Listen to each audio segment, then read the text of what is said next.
Welcome. We're so glad you tuned in to watch this Trinity Forum evening conversation with James Davison Hunter and David Brooks on James' important new book, Democracy and Solidarity. The Trinity Forum's mission is to cultivate and disseminate the best of Christian thought and to help leaders live, lead, and think wisely and well, a mission that's never been more important than in these confusing and turbulent times. Trinity Forum runs on the charitable support from friends like you. If you'd like to contribute to help make programs like these more widely available, you can do so at ttf.org/give. Enjoy the conversation. Well, good evening. If you can grab your seats, I know that more seats, speaking of which, are being brought in. So if you haven't been able to find a seat, I know that we're bringing some seats here to my right. My name is Pete Peterson, and I'm the very grateful dean of Pepperdine's Graduate School of Public Policy, and it's a delight to welcome you here to the National Press Club for another collaboration between the School of Public Policy and the Trinity Forum. Usually when I introduce myself, I bring you greetings from Malibu, California, which is where Pepperdine is based. And I take it as God's sign that something wet was falling from the sky today. I take that as God's sign that it's time for me to return, which I will tomorrow. But I'm also delighted to say that Pepperdine really does believe in the importance of DC as a place for offering our unique view on politics and policy. And starting in January, the School of Public Policy will be opening what we're calling a new DC track, essentially a bi-coastal Master's in Public Policy degree in which students will begin with us in Malibu and then conclude their time at Pepperdine's building here in DC. I think, frankly, all people heading into the polarized world of policy and politics should spend some of their years in Malibu, California. And so in many ways, we're just performing a service. It should be something that, at least if you leave California, it's something you can always reflect upon. And by saying that we offer a unique perspective on politics and policy, it's the discipline of sociology in particular, which is one that we also bring to our graduate program. Sociology, as you know, is the study of individuals and cultures, how they interact, how individuals shape cultures, and how cultures shape individuals. And Sheree, I was looking back at our last 12 plus years of events, and this tonight is the first time that we are welcoming a sociologist to the stage. And I'd love to say that that's remiss on our part, that we've missed that opportunity as we've welcomed historians and theologians and political scientists. But frankly, there aren't a lot of great sociologists out there. This is a real problem for the discipline, folks. People who are rational, non-ideological, people who just treat the discipline as it is, as opposed to creating a world they believe they want. So it's a real honor to be a part of this evening and welcome someone like you, Dr. Hunter, to the stage this evening. It was that great California sociologist, the late Robert Nisbet, who once said, modern public administration has been generally dominated by the 19th century rationalist view of society as a vast aggregate of unconnected political particles. And that in many ways is how public policy has looked at people like us as unconnected political particles. And it's the field of sociology that really does connect sometimes the very quantitative, very technical work of public policy with real human beings. I wanted to close before turning it over to Sheree with a quote from one of our core texts, something else written by what some call one of America's first sociologists. This is my pocket edition of Democracy in America. And as many of you know, de Tocqueville is famous for a phrase that he developed called self-interest rightly understood. It's this understanding that the freedom that Americans experienced, many thought would turn naturally into selfishness, But somehow Americans, through their willingness to work with others, either through faith-based organizations or other associations, were drawn out of themselves. And in that, they experienced a certain, what he called self-interest rightly understood. But he comes to this particular sentence here, which I think frames tonight's conversation. He writes, and I quote, "One must therefore expect that individual interest will become more than ever the principal, if not the unique motive of men's actions. But it remains to know how each man will understand his individual interest." How will we understand our individual interest? Will it be purely out of selfish gain or monetary victory? Will it be out of just pure political victory? Will it be out of the tribes that we create? Or will there be something larger that can actually draw us out of ourselves, that we will understand our self-interest rightly? This, to me, is the foundation of the relationship between the School of Public Policy and the Trinity Forum. And so it is without further ado, I welcome up my good friend, Sheree Harter.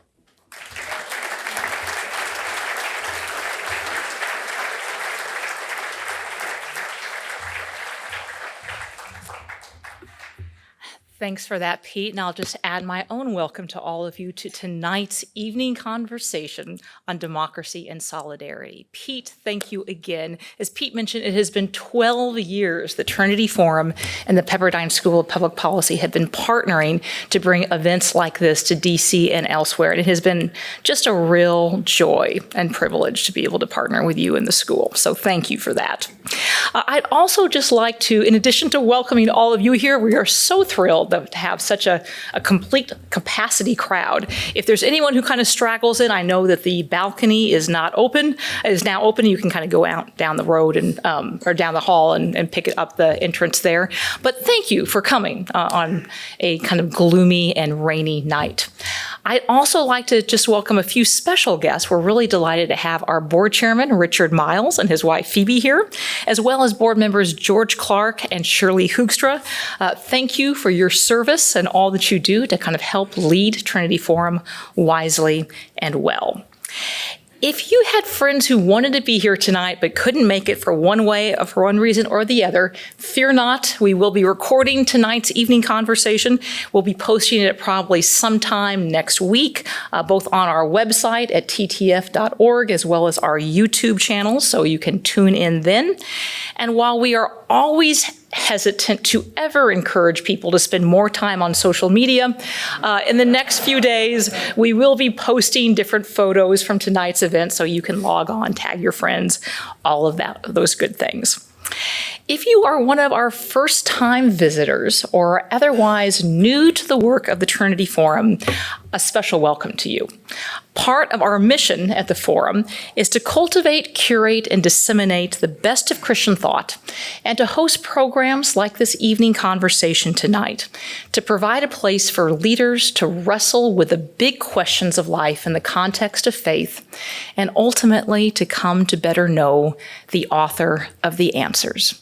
And we hope tonight's conversation will be a small taste of that for you today. Certainly, one of the big questions of life is how to live well with others. What constitutes a just and flourishing society, and how to pursue it? And one of the biggest questions in the Christian life is what it means to love one's neighbor, both in the personal and the public spheres. These questions have always been challenging and contested, but they seem to have grown increasingly divisive as well as demoralizing. Disagreements over how we should order our common life together have hardened and curdled into a civic crisis of contempt, incomprehension, and estrangement. Our divisions seem increasingly deep, our differences more threatening, and our ability or even interest in bridging those differences seems slighter and more shriveled. We've reached the point where, according to a recent Washington Post poll, more than 40% of Americans polled reportedly viewed their political opponents not as misguided, mistaken, even disastrously wrong, but as evil. and nearly 20% of partisans on each side of the aisle admit to, quote, thinking on occasion that the country would be better off if large numbers of the other party died. Perhaps it's not surprising that a recent Axios poll found that a fifth of Americans say they would support a national divorce, where Republican-leaning states could form a different country from Democratic-leaning states, such that one could literally exile those that they disagree with. I'm hoping here that there's some overlap between the people wishing death on the other party and those hoping for divorce for them. Otherwise, it's even more scary. In the words of one of our guests today, we're at a moment when the answer to the fundamental question about the vitality and longevity of liberal democracy can no longer be assumed. Not because we are polarized, but because we no longer have the cultural resources to work through what divides us. So how did we get here? How did we arrive at the place where so many of us feel disconnected from and divided from each other that we report hoping for a divorce from or the death of our neighbors? And even more importantly, what can we do to restore and reweave solidarity and a love for neighbor into a civic fabric that has been frayed by nihilism and move together towards a renewed commitment to the common good? These are big questions, and there's no easy answers.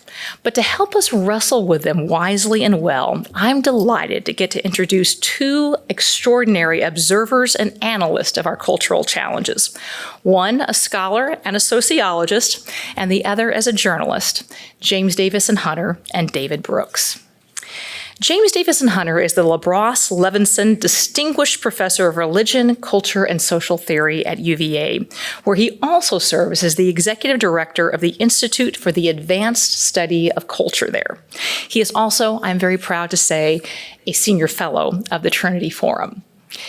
In addition, he is, to quote our other guest, quote, the nation's leading cultural historian, who is credited with coining the term culture wars in his 1991 book by that title, a work that was provocative, even controversial at the time, and is now recognized as being both prescient and even restrained.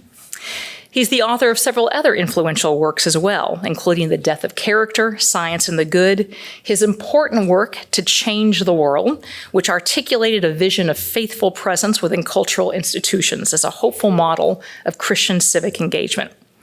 And his new release, Democracy and Solidarity, which we've invited him here today to discuss, is a truly excellent, if deeply sobering work on the cultural roots of our political dysfunction and the cultural preconditions for civic renewal. Joining James is David Brooks, or as we like to think of him, the nation's leading cultural columnist and commentator. He's an op-ed columnist for the New York Times, a writer for The Atlantic, and appears frequently on PBS NewsHour.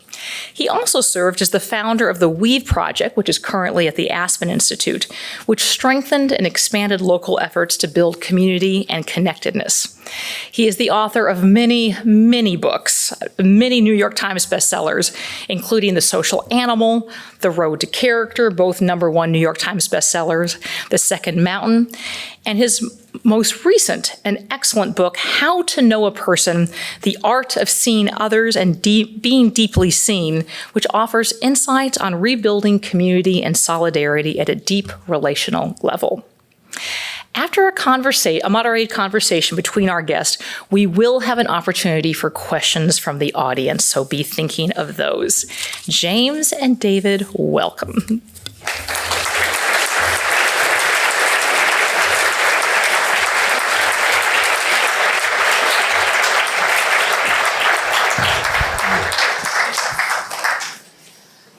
Great to have you both here. Thank you. So, James, we'll start. Yes. Well, first of all, thank you for having me, and thanks everyone for coming. I should say, having a sociologist here is a bit of a dubious proposition. There's a story about a young woman who had a serious illness, and she went to her doctor and said, how much longer do I have to live? And he said, well, it may only be a year, but is there anything I can do, she asked. And she said, and the doctor said, well, you could move to the Midwest and marry a sociologist. And she said, well, will that cure me? And the doctor said, no, but the year will go by much more slowly.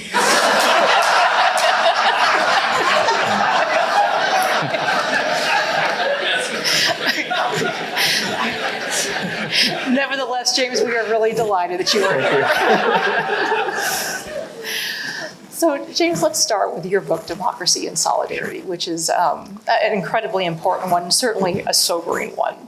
And it opens with the assertion that democracy is in crisis, and that crisis has a cultural source, which you define as the erosion of solidarity. And so just at the beginning, we should probably get our term straight. Yeah. What do you mean by solidarity, and why is it so important? So I choose the word solidarity mainly because the word consensus, which is the word most often used, is simply inadequate to describe what's really going on. Consensus is a rationalist term.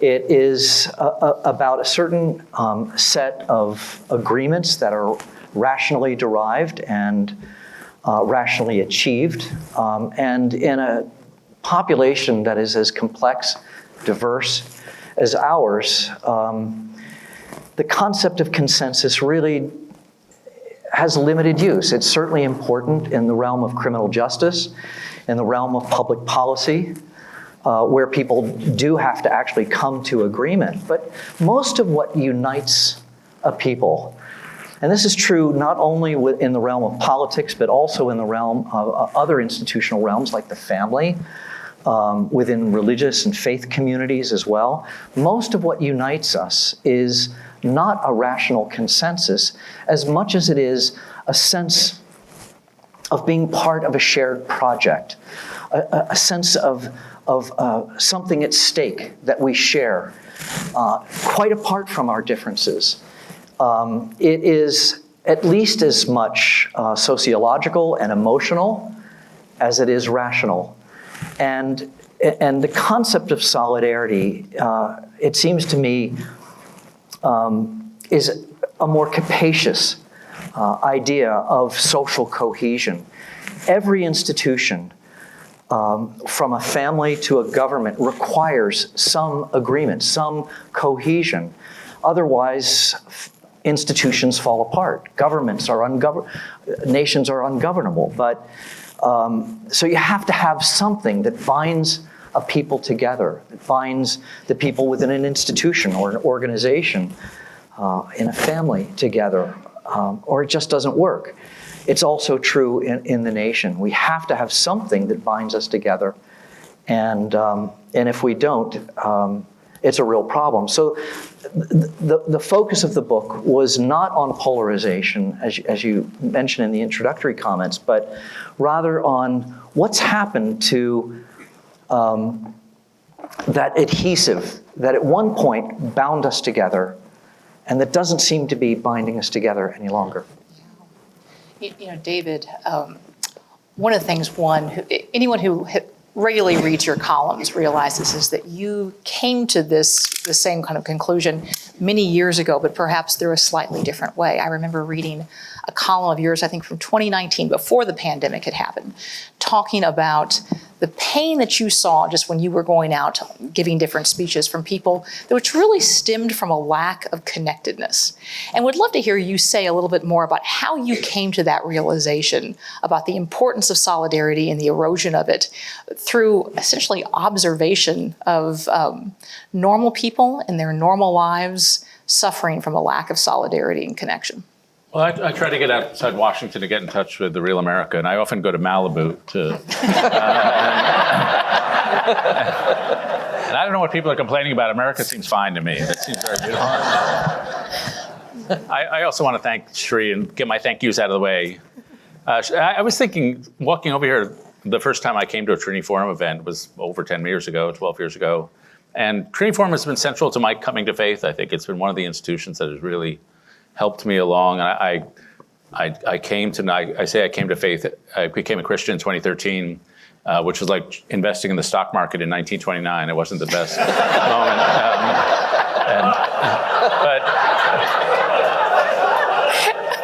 But I learned what American Christianity was here in this room.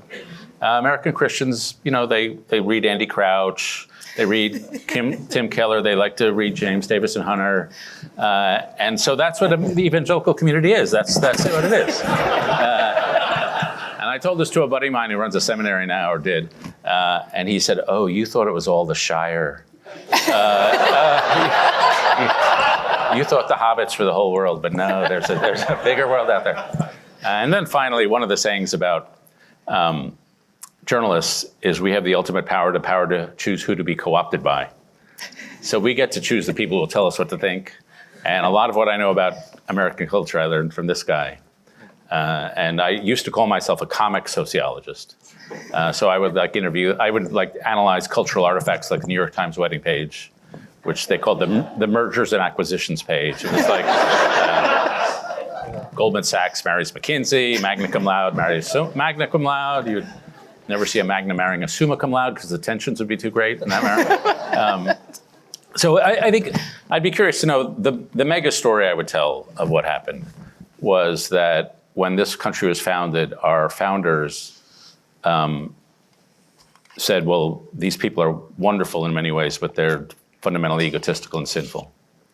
And so we have to, if we're going to make a democracy out of these people, we've got to do a ton of moral formation.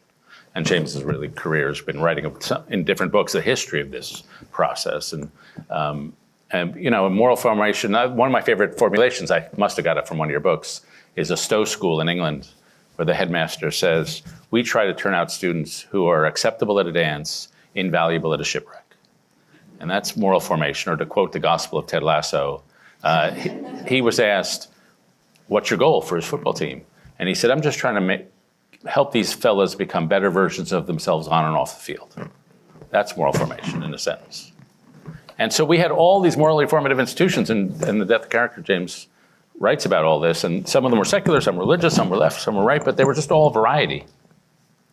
And then the story I would tell was that in 1945 to 1955, the founders' view of human nature was abandoned by a lot of people, that we're naturally good inside, and it's institutions that are evil. And if you think you're naturally good inside, then you don't need to do moral formation because you're already good. And so a lot of moral education went away. And one of the things that went away with that was not only what I wrote about in my last book, just basic moral skill building. How do you ask for and offer forgiveness? How do you break up with somebody without crushing their heart? But also the sense of a coherent moral order that we all are enmeshed in. And so George Marsden wrote that what gave FDR or MLK's rhetoric such power was the sense of an eternal moral order.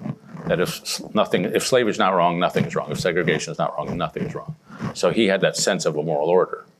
But then we decided if we're going to self-actualize, we don't need to have a moral order. We can come up with our own morality. And if your name is Aristotle, you can do that. Most of us cannot do that. And in the 1950s, Walter Lippmann wrote a book, I think, called The Public Philosophy. And he said, if morality is what each of us individually chooses to feel, then we are outside the bounds of civilization. And that book was slammed by people like Arthur Schlesinger and the East Coast establishment. But I think it was prognostic and what comes true. And at the core of a lot of what I think about sociology is a psychological concept by a guy named John Bowlby, that all of life is a series of daring explorations from a secure base. And that base for most of us is going to be family. It's going to be some philosophy or faith. It's going to be an attachment to a specific place. And these are choices that we don't choose these things. And so the central conservative truth is that for liberal choice-based institutions to flourish, they need to be based on institutions that precede choice, that are illiberal, like faith, family, and flag. And when liberalism eats away at those core, non-chosen, but more covenantal institutions, then it's eaten away at the foundations it needs to survive. And I would say that's a lot of what's happening. Yeah, James, David mentioned briefly some of the assumptions and philosophies of the founders. And you had mentioned that one of the what you call one of the most important sources of affirmative solidarity, was what you call the hybrid Enlightenment, which I'm sure you'll say a little bit more about. Essentially the sort of unique American combination of the rationalist Enlightenment along with American covenantalism and Calvinism that helped form the ideas and ideals of certainly the country for many years. And those ideas and ideals have always been contested. There's a bunch of contradictions in them, and we have been working them out ever since. But you have claimed in your work that that consensus, that hybrid Enlightenment, is spent and exhausted. How did we spend out that consensus, that animating kind of idea and ideal which helped provide the solidarity that has kind of helped bind the nation together for so long? So it's important to begin with the recognition that it was the great democratic revolutions of the 18th and 19th century were the offspring of the Enlightenment, an intellectual and cultural revolution. And most of the readings of the Enlightenment that you'll see or hear about, read about, project a vision of the Enlightenment that was mainly French. The fact of the matter is that the French Enlightenment was just one version of it. And it was different in Germany, different in Scotland, different in England. And given the fact that about 90% of the colonists came out of Great Britain,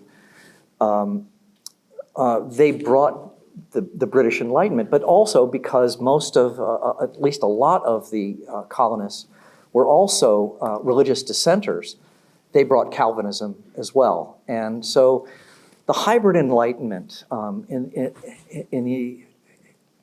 in early America was this blending of different sources that included classical republicanism, it included Lockean individualism, it also included deism, but it also very, very powerfully included Reformed Christianity. And it was that blending that produced an ethical vision. And this is sort of a base point of the argument that democracy, before it is a set of political institutions and practices and rituals, democracy is an ethical vision for the reconstitution of public life in a way that was intended to extend justice and freedom and equality to more and more people.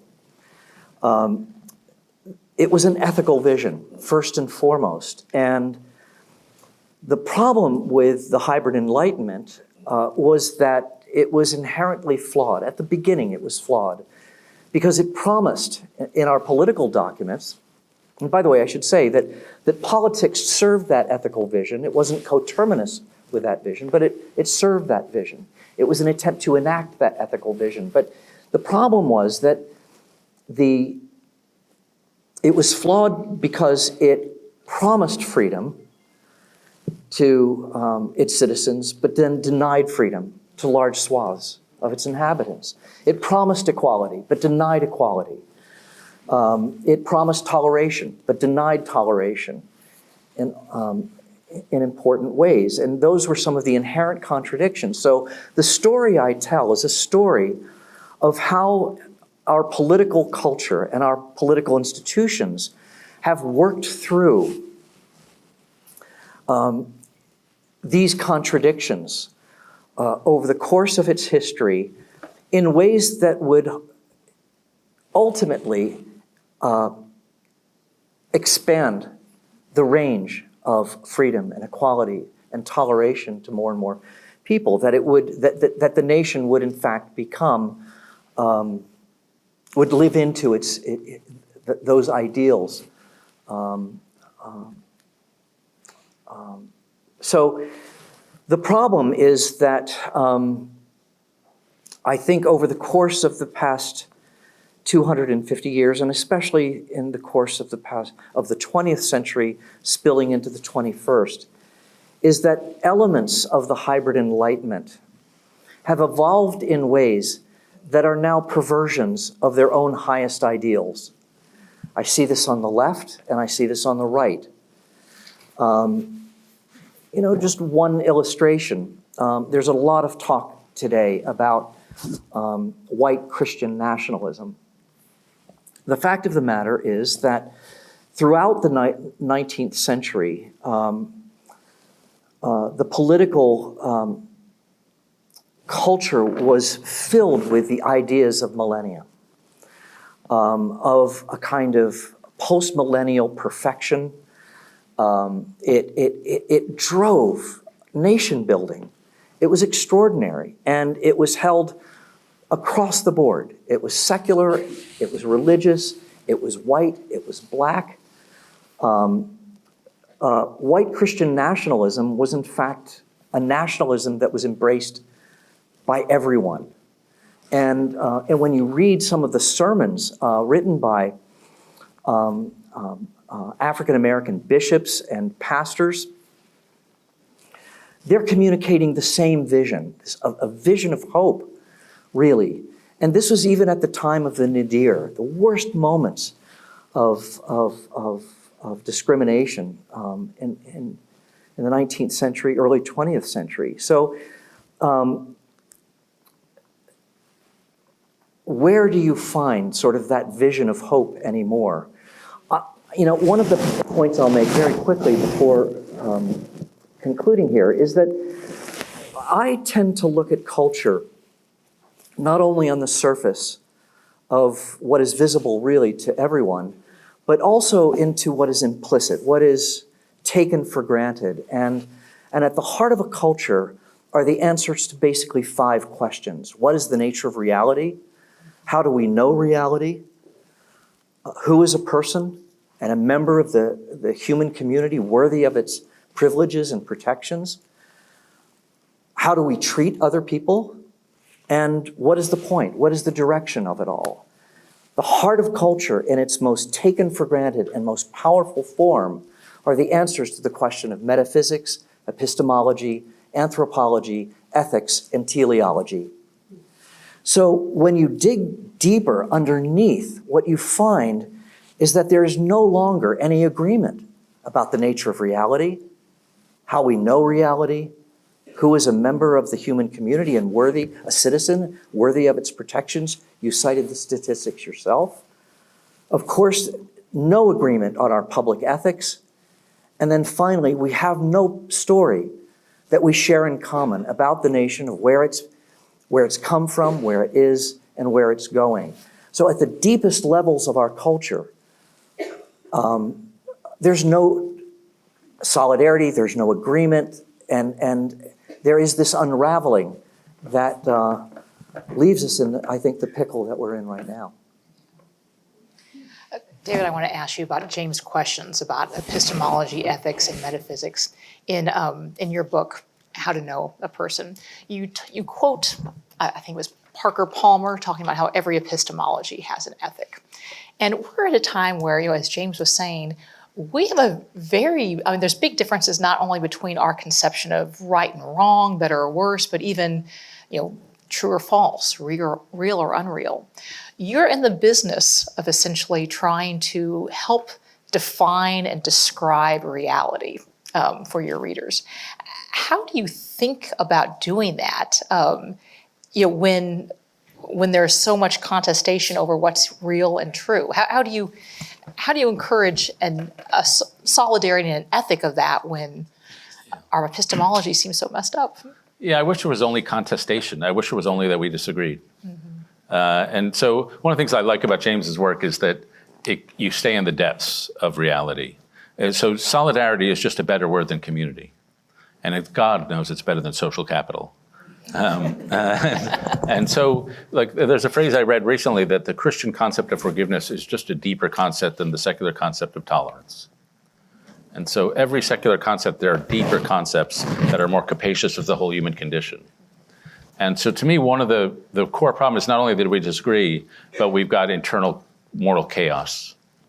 And so I would tell an adjoining story to James's Enlightenment story. To me, the Enlightenment grew out of the wars of religion in the 17th century, and there was the French, as James mentioned, which was more rational, like we don't trust religion, we don't trust faith, let's go with reason. And then the good guys are the Scottish Enlightenment guys, like David Hume and the Irishman Edmund Burke, and they said, no, don't trust reason. Reason is weak. Go with the sentiments, or what we would call the emotions and the passions. And Hume famously said, reason is and ought to be the slave to the passions. But the key thing was that you had to educate the passions. You had to have a strong moral core educated, and the way you educate the passions is through what Edmund Burke called mores, or culture, basically. And Burke said, manners are more important than laws. Laws touch us here or there, but mores and manners touch us everywhere, and they really create us. And so that gave cohesion to people. But then that gets eroded away for the reason I said earlier, just the loss of moral formation, the loss of really the renovation of the heart, we would put it in those terms. And the Scottish Enlightenment had a more accurate and a more biblical view of what epistemology is. In the Bible, knowing is not just some rational thing. It's not objective and scientific.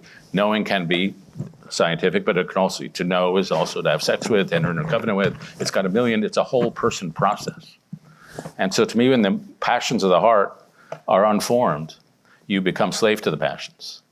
And so to me, it's the psychological and spiritual crisis that is really the core to the problem. And you find all these weird statistics that are in my book. 54% of Americans say that no one knows them well.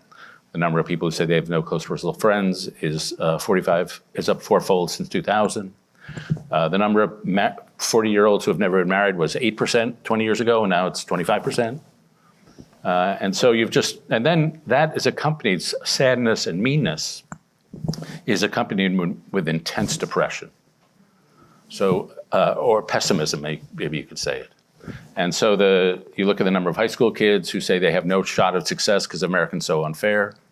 That's like 45%. And if you think America's so unfair, you can't control your own life, you have no internal locus of control, of course you fall apart. And so it manifests on the right and left in different ways. On the right as catastrophizing. Society's going to hell the Flight 93 election. And on the left as neuroticism. And so if I ask young adults, do you suffer from mental health problems more than half the time? 35% of conservative kids say, yeah, I do, which is terrible. But if you ask progressive kids, it's 57%. And so you can't disassociate the mental health crisis from our politics. And to me, it's ultimately a crisis of meaning, a crisis of where do I belong, what do I hang in for? And I'll talk later about my solutions, but I do think ultimately it is epistemological. Every epistemology implies an ethic. The way you look at the world determines who you are in the world. If you look the way a lot of people do as a scary world, then you're going to see threat everywhere. If you look in a generous world, then you're going to see people doing the best they can. But we don't have that generosity of spirit because we have no internal psychic security. And that creates all sorts of violent and nasty counter-revolutions. And so, to me, this is unlike we've had a lot of social crises in this country. But I don't think and now we're materially so much better off than ever before, but spiritually so much worse off. Well, just a footnote to this. Everyone knows the name John Locke, and John Locke was one of the heroes of the English Enlightenment. But if you ever read his essay concerning education, you will read from Locke, this Enlightenment figure who is always understood to be this secular icon, again, of the English Enlightenment. And his advice is that children should memorize scripture. They should be memorizing the creeds. They should, their parents, their community should be surrounding them to form the character as well as the knowledge and virtue of young people. And by today's standards, he would look like a fundamentalist. For sure. It's really worth looking at. Yeah. James, in your book, nihilism plays a big role. And one of the critiques you have of Christians' involvement in the public square is that Christians have fundamentally misunderstood the enemy.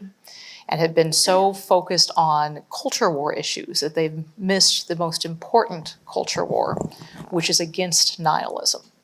Now, I can imagine you've received pushback to that, people saying, look, abortion, sexuality, these aren't peripheral, these are really important issues. Why do you believe that the war against nihilism is the most important culture war? So every social order will have a culture, and I think that we focus on polarization because it's so obvious and it's playing out. Polarization now extends to dog walking and to diet, and it's not just about politics, it's about pretty much everything you can imagine. And the New York Times faithfully reports on these conflicts. So I thought we created them.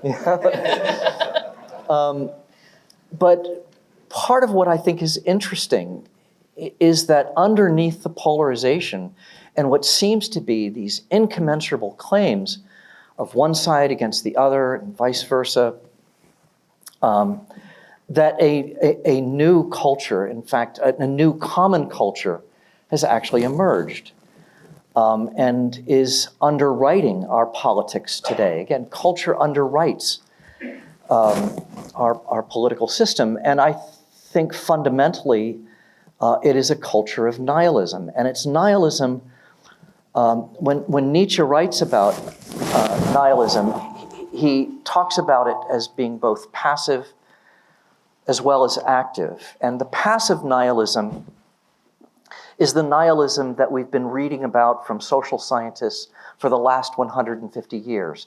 It's about disenchantment. It's about alienation. It is about the loneliness, the breakup of community, the breakup of ancestral and organic social relationship and social ties. That has proceeded apace. It continues.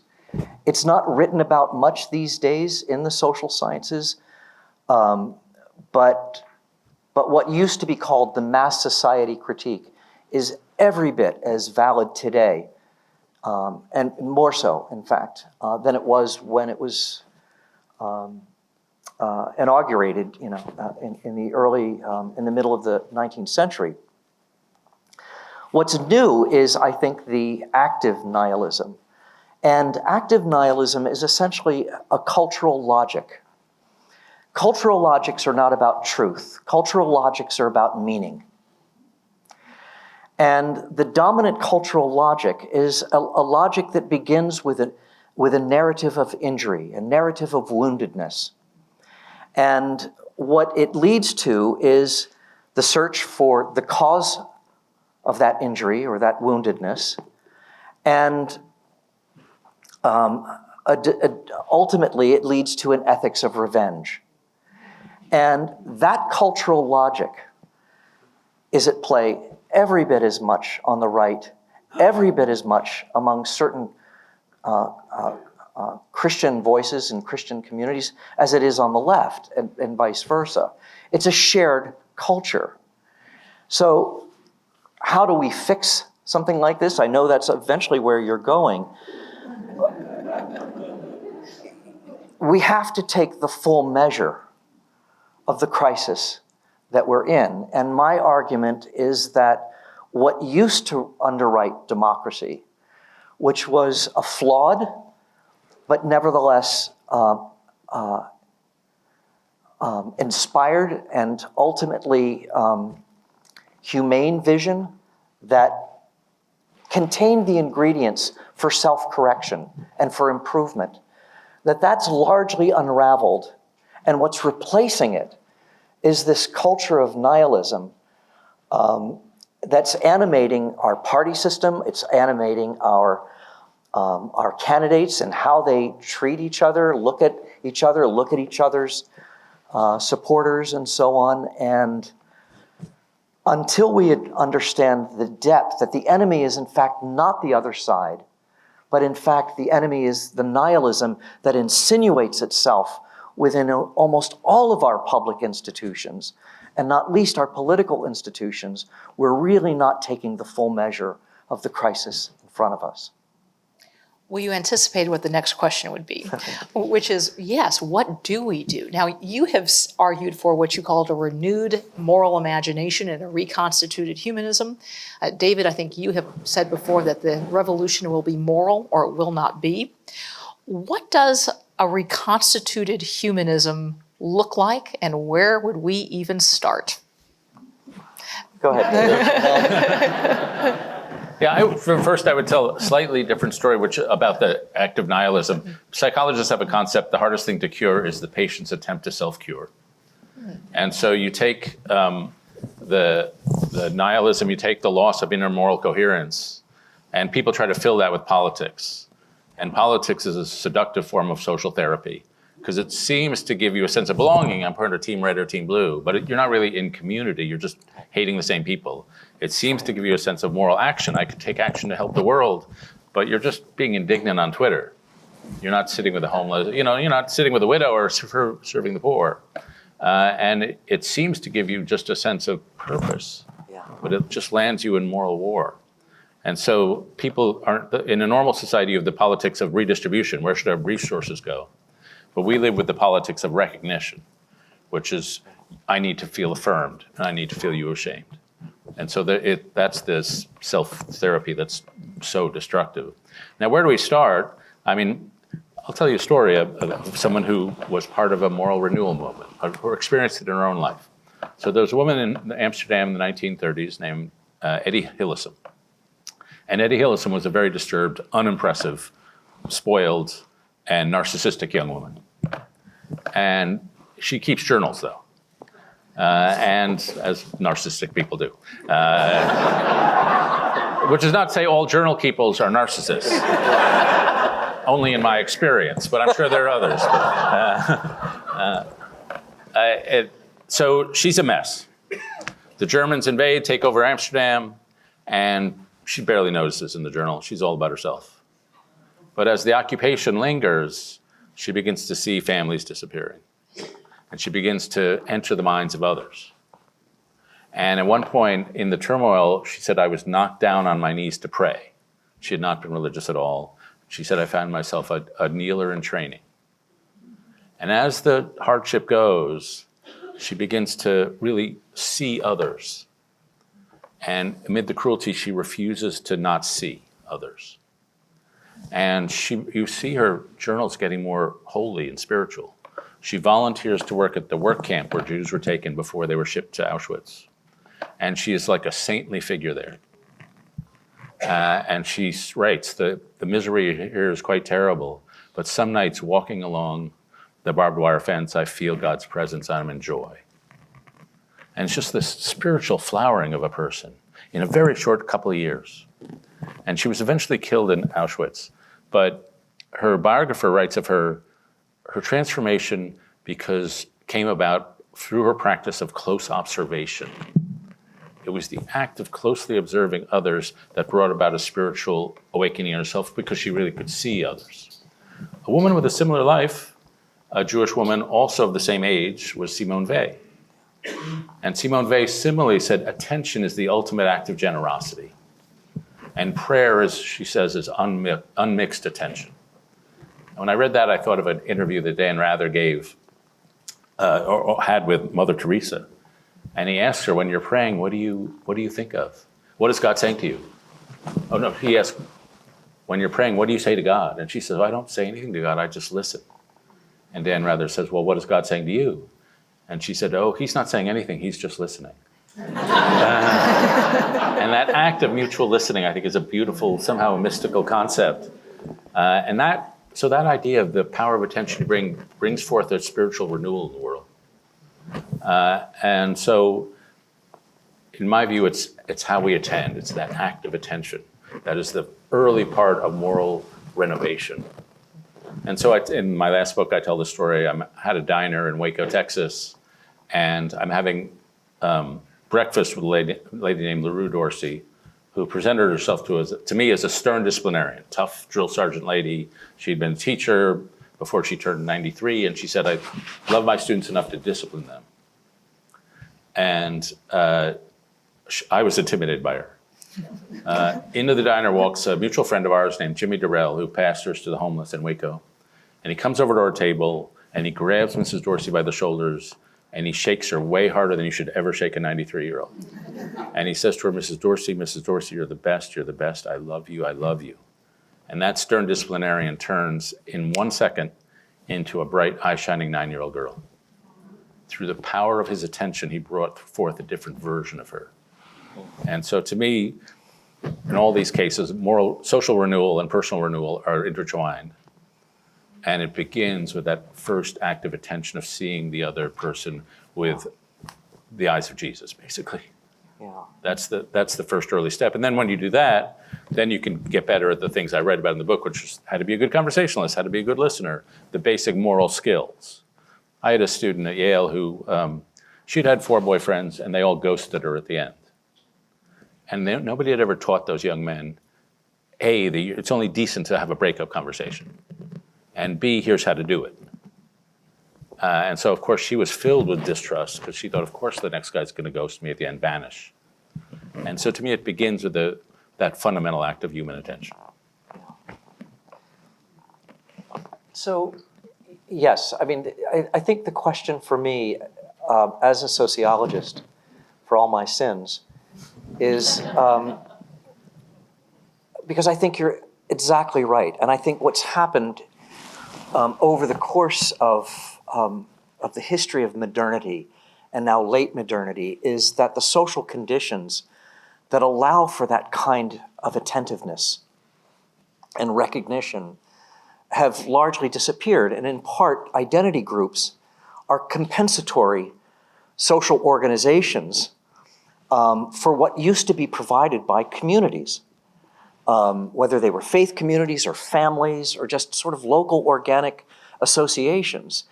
And they've been obliterated in the context of the modern and now late modern social world. So how do we reconstitute the social conditions in which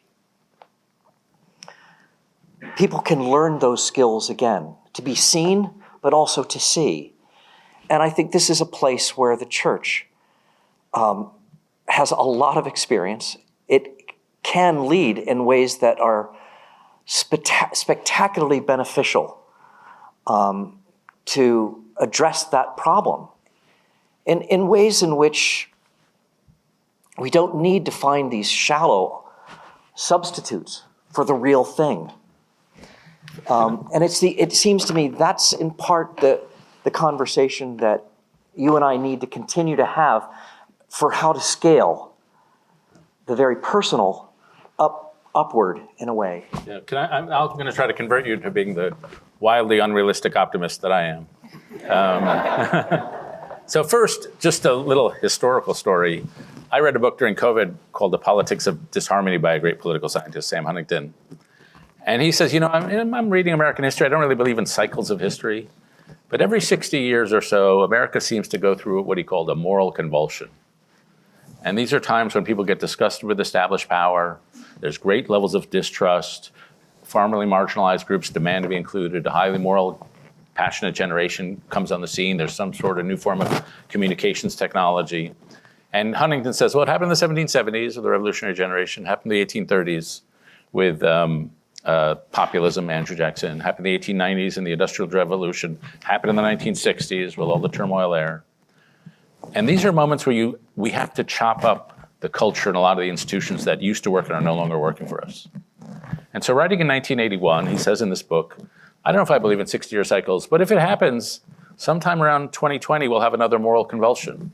And I was like, okay, credibility earned. Yeah, right. And so the good news about moral convulsions is we have a culture, a paradigm, it works, but then it gets stopped working, and we chop it up. So we had a pretty communal culture through a lot of the 20th century, but it got boring in the 50s, and conformist, and it was racist, and it was sexist. So we chopped it up. And we've had an individualistic culture for the last 60 years. And God knows we've taken that to the extreme. And to me, a lot of what we're doing is chopping it up. And a friend of ours, Yuval Levin, says, we're moving away from the phase of individualism. We're just having a massive fight about what kind of community we want. And I do think people are rejecting some of that individualism. And Yeah. my wife sometimes said in the 90s, people didn't want to be labeled. Now they're too eager to be labeled. And so to me, there are communities growing to figure out a healthy form of community. And I think, Trinity Forum is part of this effort. Yeah. Your center is part of this effort. Comment Magazine is part of this effort. You go around to college campuses everywhere. It used to be character education was just not on the agenda. But now almost every campus I visit has one or two professors who are doing character education, moral formation, and students are flocking. And so I do think there's like just this dispersed movement of people thinking, not only how do we build community, nobody's going to build community for the sake of community, For sure. but how do we find an essential moral order that we can believe in together? Yeah. So just one comment. So these are things that are observable and they're possible and they may even be likely. We're watching these things unfold and I don't think we actually know the answer, and you may be right. And I certainly want to get behind all of the good things that you're talking about. My sort of hyper macro view of things, though, is that a lot of times people don't pick the metaphors right. And I'm not saying you've got the metaphor wrong, because I think there may be cycles that operate within larger patterns. My tendency is to view economics, it's the dominant metaphor is one of cycles, and that tends to work. In politics, the metaphor is of a pendulum. It swings back and forth. But with regard to cultures and civilizations, I think the metaphor is the life cycle. They are born, and they're almost always born out of sacred cultures. Now that can be renewed, and we've seen that happen. But, I remember the moment when I was watching the Clarence Thomas hearings before the Senate Judiciary Committee. And Thomas is explaining how his judicial philosophy is rooted in natural law. And the thing that struck me was how he was ridiculed. I mean, just mocked mercilessly for leaning into a tradition that's been important to Western civilization. So this sense that Jerusalem is no longer a credible source of moral authority, but neither is Athens, in a way. And that got me thinking about that. So I'm not sure exactly what's going on, but I do know that this is the fight worth having. Yeah. One quick point. So I've asked Bob Putnam, another person who's a political scientist playing sociologist, who, I asked him, he wrote this beautiful book called The Upswing about decline of trust and all sorts of terrible things that are happening in society. So I said, well, tell me about a time societies rebuilt their moral core. And there was a case in Britain from 1815 to 1848 where, in 1815 it was totally normal to get drunk at work, go home and be your wife. But by 1848, there was some of the early Victorian morality had come in. You had the Chartists, sort of a union movement. You had top down, bottom up. You had all sorts of stuff going on, and it really was a better society. In our country in 1890, we had deindustrialization, which created all this poverty and chaos and growth and all this. But you had waves of immigration. You had massive political corruption. It was not unlike our own era. And so what happens is the social gospel movement, which is a communitarian movement, replaces social Darwinism, which is more individualistic. And then the 1890s, you get a civic renaissance, the creation of the settlement house movement, the environmental movement, the NAACP, the union movement. You get all these new institutions because the old 19th century institutions were for an America where we were raising kids on the plains of Kansas. And now we had 1 million kids in Cleveland, and we'd have new institutions. And then you have the progressive movement. So it goes cultural, civic, political as a 3-stage sort of and that seems persuasive to me. And the key thing that I think about a lot is, you use the word scaling, like we can all be nicer people, and that would be very important. But how do you scale? And we have a friend, Howard Usock, who said something to me once. You've probably heard this a million times, so I hadn't. Trust is built by relationships, and relationships don't scale. They just take a long time. but norms scale. If you can change the norms that they change their behavior, then they'll change their soul. And at Weave, we were in Florida, and we ran to a lady who was helping elementary kids cross the street after school. And we said to her, do you have time to volunteer in your neighborhood? And she said, no, I have no time. And we said, are you getting paid for this? And she said, no, I just help the kids cross the street after elementary school. And we said, what else are you doing? What do you, the rest of the day? And she said, well, on Thursdays, I take food to the hospital so the patients will have nice food to eat. And we said, do you have time to volunteer in your neighborhood? And she said, no, I have no time. And to her, what she was doing was not volunteering, it was just neighboring. That was her norm. And if we could shift the norms, then you shift behavior, and then eventually you shift people's hearts. Yeah. Well, I think there we completely agree, because in every one of those instances, there were the cultural resources to build upon a new civic life. And that's really the heart of that observation at the end of the book, which is about reconstituting an ethical vision for the flourishing of society.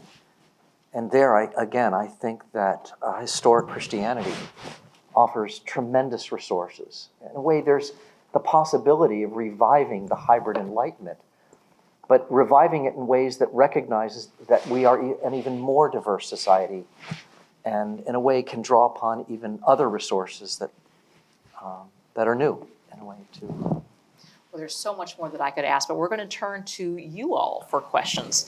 And if you have been to a Trinity Forum event before, you know that we give 3 guidelines for questions. We just ask that all questions be brief, all questions be civil, and all questions be in the form of a question. So we have 2 roving mics here. You just put your hand up, we'll call on you, and then wait for the mic to come there. Right there, second row. Mm-hmm. If you could stand up and say your name, that'd be great. Hi there. My name is Gray Curcio. This is specifically a question for you, David. Conspiracy theories, in my opinion, have a great effect towards eroding goodwill within groups of all kinds. As a journalist, I'm interested in how we combat conspiracy theories and reestablish reality, despite the growing mistrust in traditional, largely secular news organizations. Yeah, well, conspiracy theories, again, are a form of social therapy. They make you feel like you're elite because you understand what nobody else understands. They make you feel wise because you're onto the game. And they make you feel superior. And so it's if you're feeling anxiety-ridden inferior, conspiracy theories are just tremendously attractive. Now, what doesn't work to cure a conspiracy theory is fact-checking. If somebody says, we never sent a man to the moon, that was all made up, saying, well, Buzz Aldrin was at the moon, he wrote the testimony, we have images of the fact-checking, all that does, when you challenge a conspiracy theorist or any piece of misinformation with facts, you're just forcing the conspiracy theorists to defend their position more aggressively. And so to me, what solves that is you have to get into the inner anxiety of the person that's leading them to go into the conspiracy theory. And that is only done through respect. And so when somebody comes up to me and hits me with a conspiracy theory, I realize my only job is to ask 3 or 4 times to stand in their standpoint.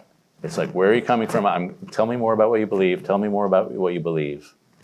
And I may not persuade them, but I'll have offered them respect. And there's a great great book called Crucial Conversations by a guy named Joseph Grenny and a whole bunch of other people. And they say in that book, in any conversation, respect is like air. When it's present, nobody notices. When it's absent, it's all anybody can think about. And so every conversation is taking place on 2 levels, what we're nominally talking about, but then the undercurrent of emotions as we speak. With everything I say, I'm either making you feel safer or less safe, more respected or less respected. So it's that offering of respect that I think has the potential. And one of the things we did to reduce conspiracy theories, one of the things we did wrong in my news business is we basically told all when I joined, I'm old enough that there were working class people in journalism. They were high school grads. Now there are none. And 52% of employees of the New York Times and the Wall Street Journal went to like 26 colleges. So if you went to one of our news organizations and swung an axe, you would hit 8 people who used to work at the Harvard Crimson, which would be a good idea, by the way. But so basically one of the flaws in my industry, and it's a great industry, I'm very proud of working all the places I work at, is that we told half the country their voices didn't matter. So of course they're going to distrust everything we tell them.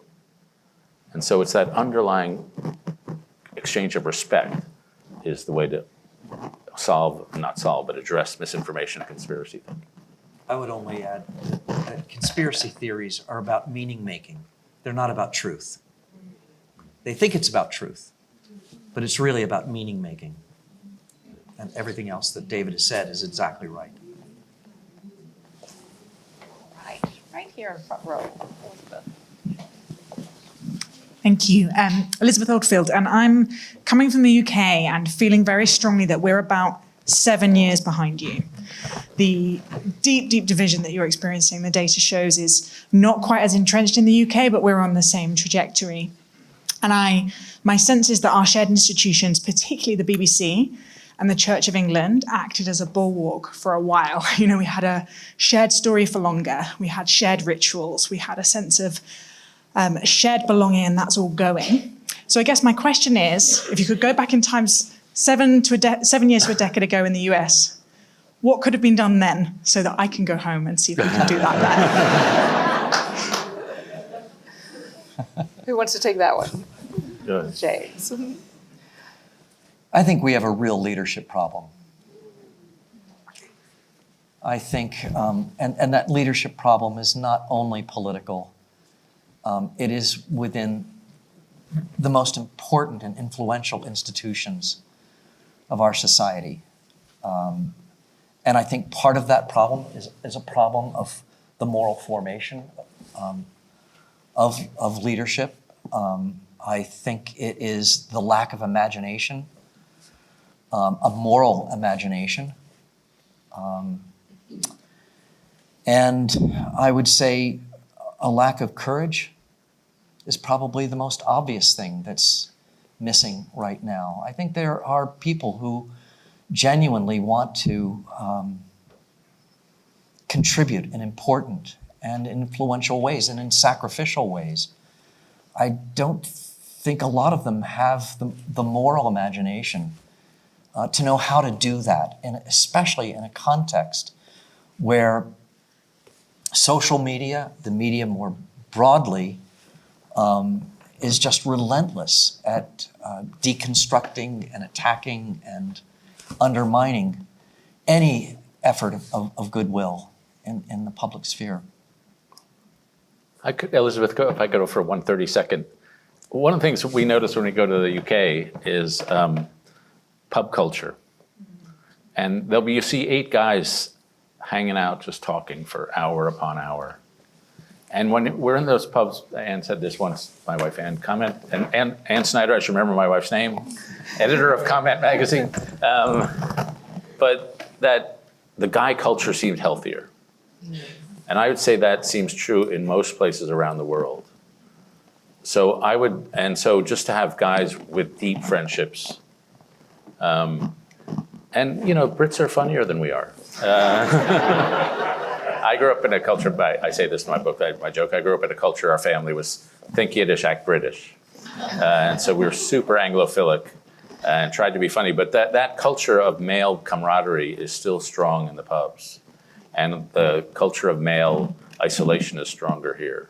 So I would focus on that one and spend more time in pubs.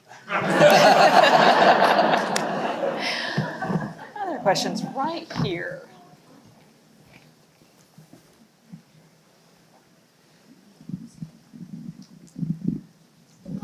Trinity Forum sent around a reading by Lewis Kim that we shouldn't fear the disintegration of societies, that all societies do disintegrate. And I couldn't even finish reading it. It was so disturbing. But I wondered what youth would think about that. Yeah, Lewis Carroll's just making stuff up there.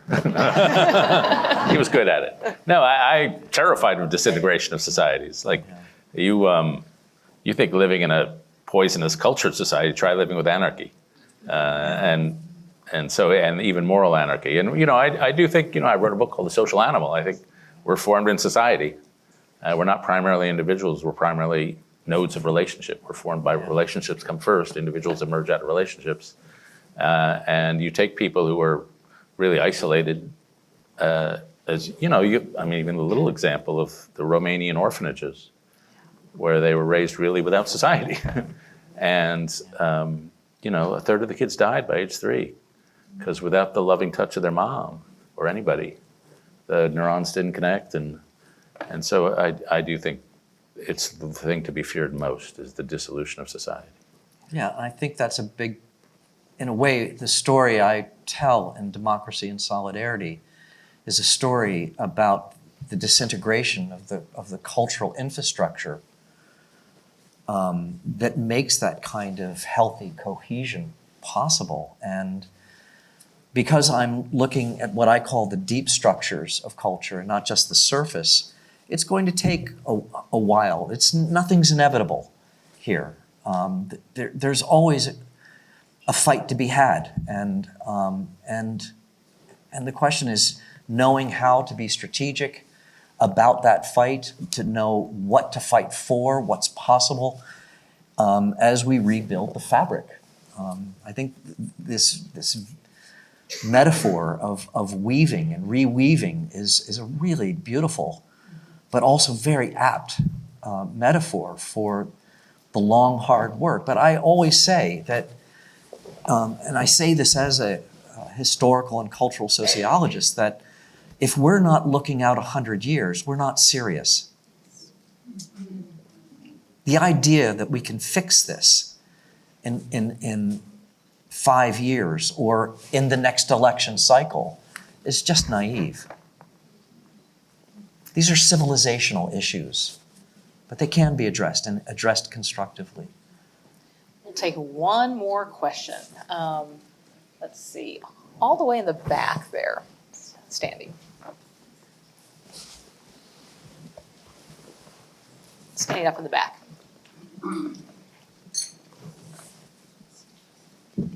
Thank you. Dan Coughing. I was curious to hear about your storyline vis-a-vis the information deluge. There's sort of so much information flowing around. You touched on sort of the overwhelming aspect to it, but it seems like the pace, the natural business model of the media to subdivide, et cetera, and to fragment our narratives.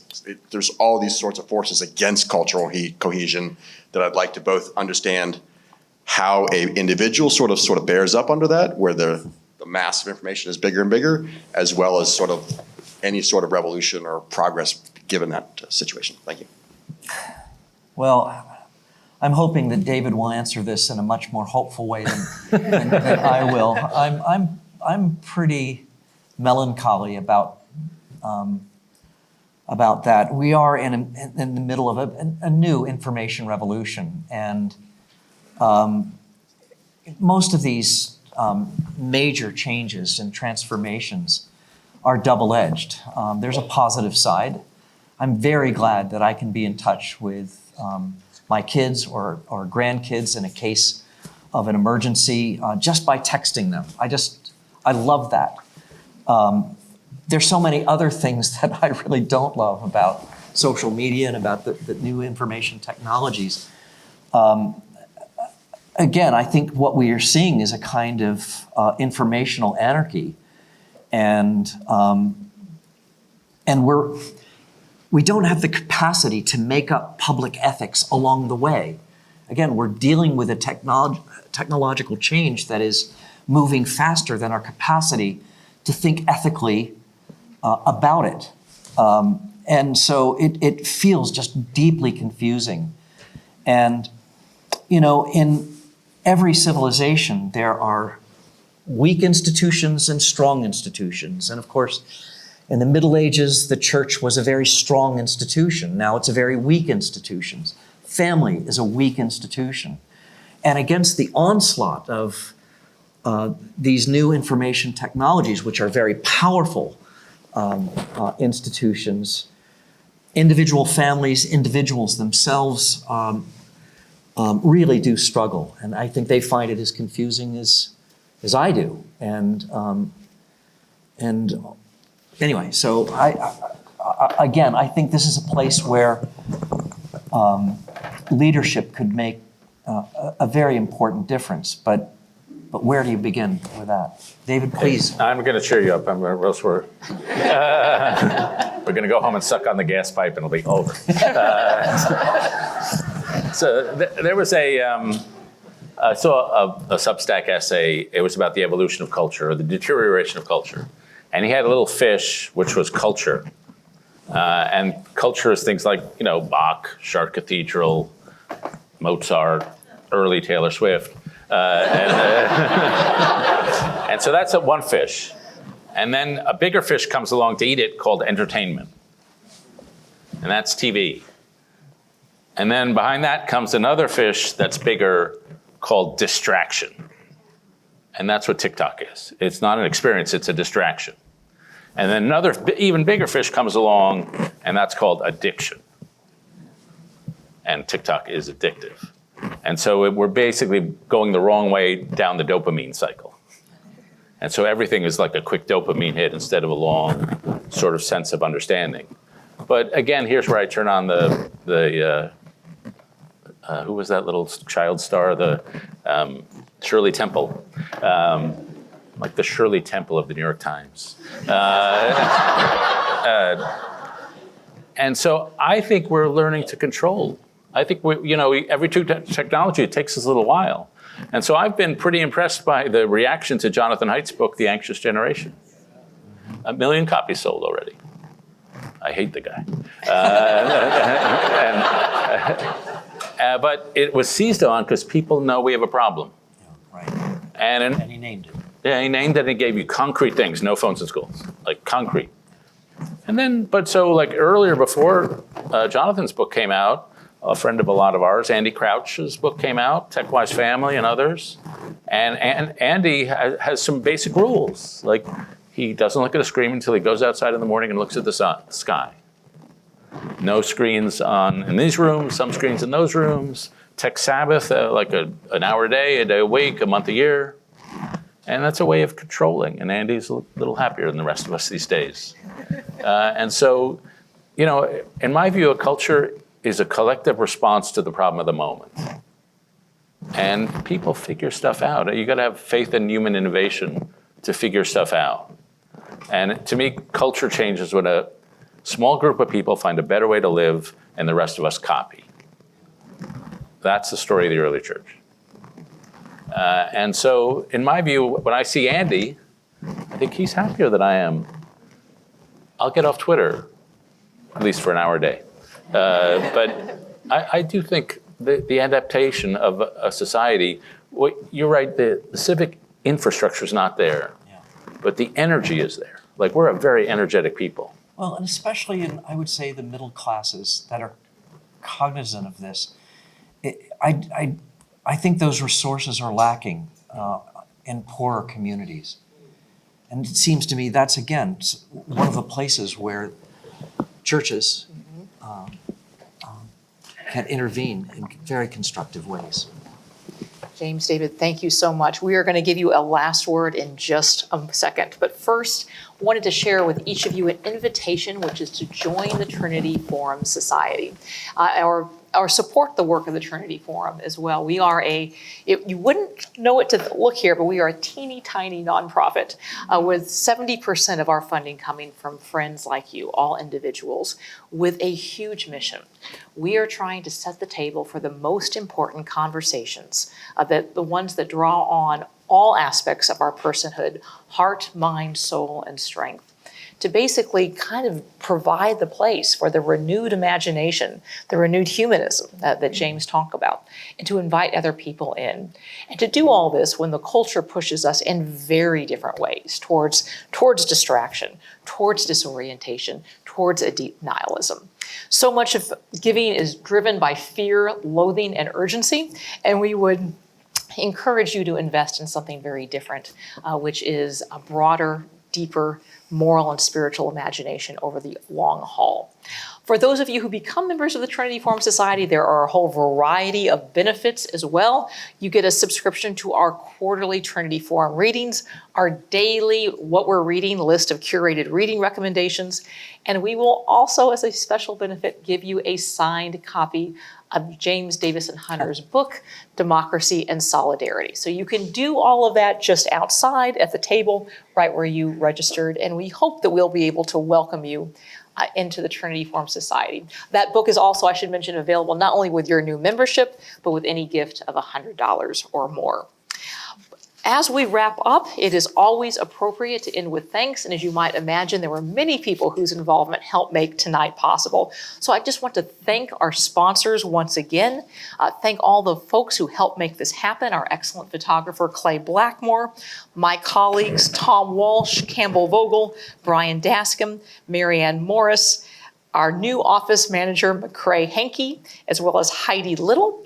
Our volunteers for tonight, which includes 3 of our excellent interns, Robin Dixon, John Austin DeLogier, Noah Awney, as well as volunteers Mercedes Condes and Griffin O'Neill. Finally, as promised, we're going to end with a last word from each of our speakers. So David, let's start with you. Well, you should subscribe to Trinity Forum. I am a gigantic fan of the daily What We're Reading. So I read that every single day, a great agglomeration on these subjects. So I guess I agree with James. It's a long 100-year proposition. But it begins, in my view, with conversation, like becoming just really good at conversation. And so in Washington, we're not good at it. I was on the phone with a friend of mine during the Obama years. He was in the White House. And we were talking, and after the call dropped.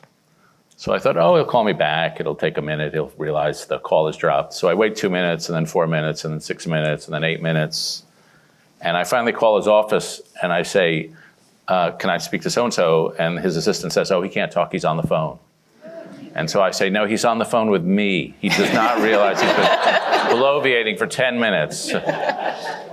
So to me, it's just the very act of conversation. And the just practical, I'll give 2 pieces of practical advice.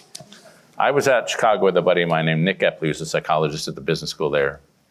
And we were having a session like this, and he says to the group, okay, we're going to interrupt this conversation for the next 10 minutes. I'd like you to find a stranger and tell them the high point of your life, the low point of your life, and the turning point of your life.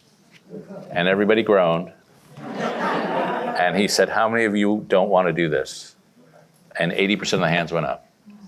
And he says, go. And they started doing it. After 10 minutes, we couldn't get them back. After 20 minutes, we still couldn't get them back. Finally, we got them back, and he said to the group, how many of you really enjoyed that? 80% of the hands went up. And the basis of his research is that we underestimate how much we're going to enjoy talking to each other. We underestimate how much we're going to enjoy going deep.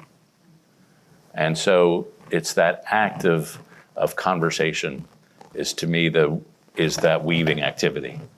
And then finally, the quality of your conversations is dependent on the quality of your questions.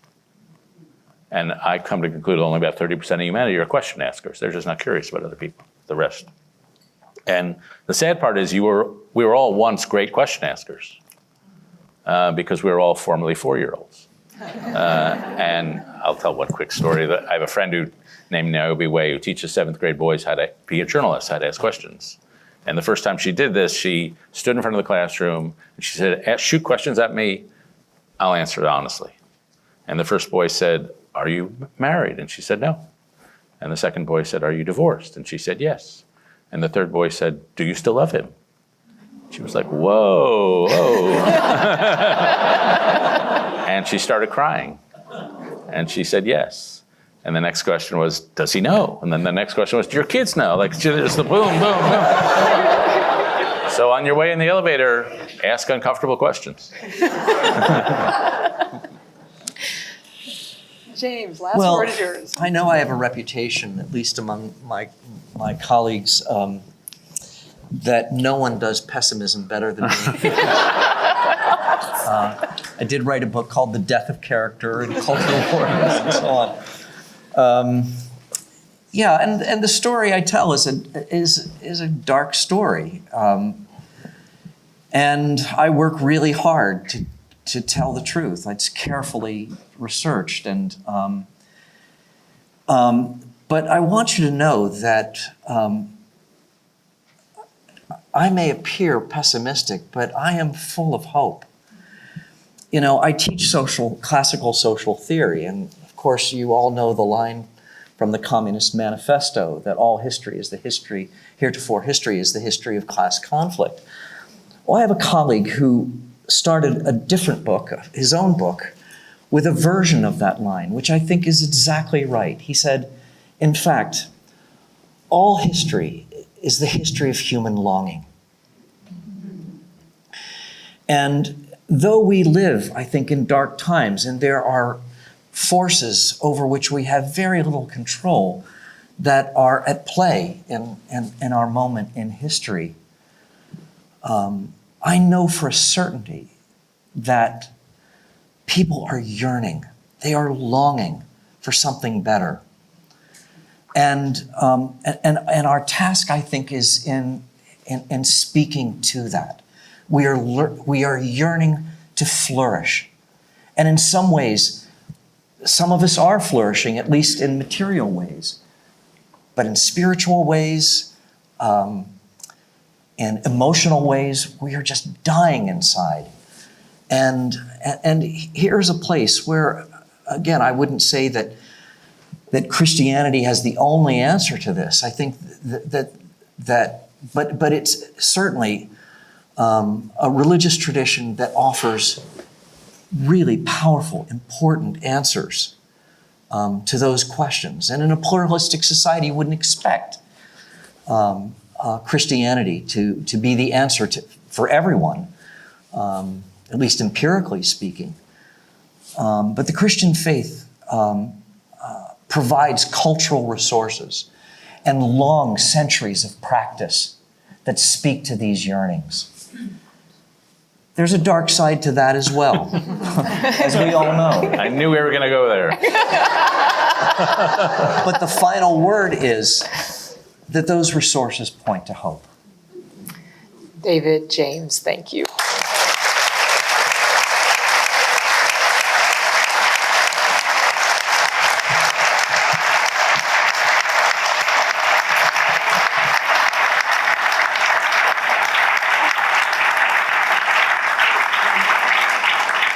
Thank you to all of you for joining us. We have so appreciated your presence and attention here tonight. Have a great evening.